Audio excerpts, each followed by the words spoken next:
Sheila Egbert is joining us at the Spring Hill Medical Athletic Center on the campus of Spring Hill Medical Center. She is the director of the Diabetes Educational Program here at Spring Hill Medical. And you see, we have a lot of movement going on, people working out, but Sheila handed me some statistics. The United Health Foundation just released America's Health Ranking for 2011. Sheila, Alabama was ranked 46th this year. That's not good.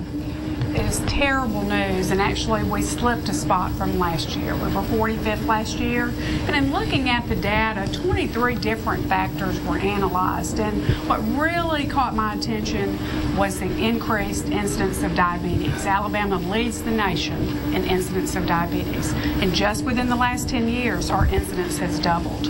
Wow. So I really think it's time for us to pay attention to how can we slow this growth curve down by paying more attention to people that have the diagnosis of prediabetes, doing what we can to help those people hopefully not go forward and become a diabetic. Okay, what can we do?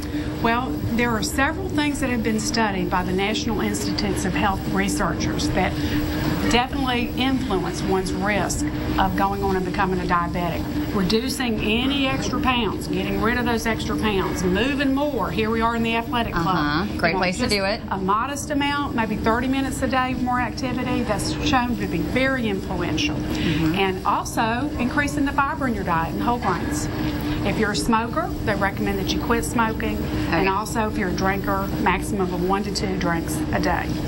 So those are key lifestyle changes that if we focus on those and helping people make those changes, maybe we can slow this down. All right, tell me about prediabetes. How do you know if you're a candidate for diabetes? Well, there are certain blood tests that can be done to determine if you're pre-diabetic. It is a condition where you're higher than normal, fasting plasma blood sugar, but yet not high enough to be deemed a diabetic. That can be done by a fasting plasma glucose test, or you can go in and have an oral glucose tolerance test. And that's when you have to drink the drink and wait 2 hours and have the doctor check your blood at that time. If you range between 140 and 199 at that time, then you are pre-diabetic. If you've taken the fasting plasma test, anywhere between 100 and 125 is diagnostic of prediabetes. Can you just go in and ask your doctor for a test? You certainly can.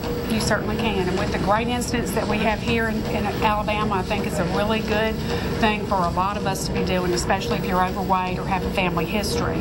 There are 79 million people in America that have prediabetes, and the Centers for Disease Control tell us if we don't make some major changes soon, roughly half of the adult American population will either have prediabetes or diabetes in another 8 years by the year 2020.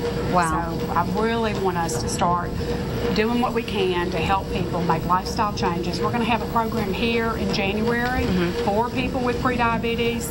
I know that the Scale Back Alabama program will be starting again in January, and that's a statewide program to help people make healthy changes.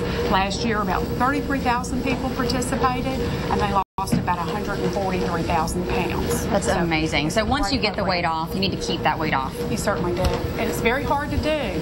But I can tell you that people that have been successful at keeping the weight off have been studied extensively. And there are certain characteristics that they tend to have. They don't skip breakfast.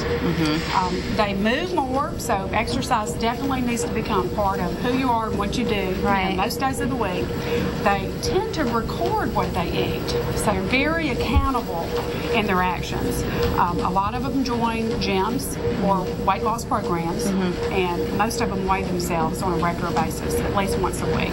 So those are some key things that can help people stay focused and keep that weight off once it does occur. Some great things to remember, especially as we head into 2012. Thank you so much. Right, thank you so much.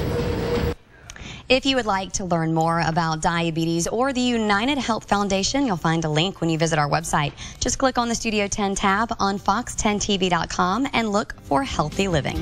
We'll be right back.